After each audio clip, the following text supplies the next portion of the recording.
Yeah, so the first section is eating is your friend. And you might be thinking, of course it's my friend. I need to eat. That's exactly what I need to do. But there's more to it than just that. It actually matters what you eat. And I'm sure you've heard this before, but there's actually a deeper part into that. And we're going to start you off with energy. But now you might be thinking, energy? What is this? What kind of person starts off with energy regarding fat? And you'll see why. Energy is what makes us do things. It's really the reason why we eat and the reason why it's actually a friend to us. And different things have different energy benefits and losses. But I'll let you see that. Let me show you what energy is. Energy.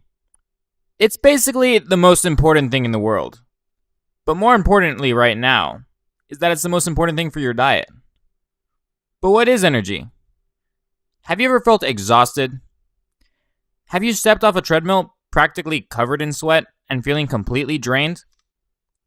On the flip side of that coin, do you remember what it was like before you got on the treadmill? Getting on that treadmill obviously changed something. You used energy to do it. So the next conclusion we can reach is that we can't run on the treadmill forever. So what's happening here? To the left, you can see a man doing the most important thing in his life, replenishing his energy. So the answer now to being able to run forever is that you can run as long as you have the specific energy needed to run however long you want. So is this the same thing? Essentially, it actually is the same thing.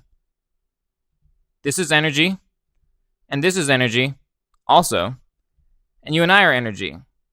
But unlike food, we do things.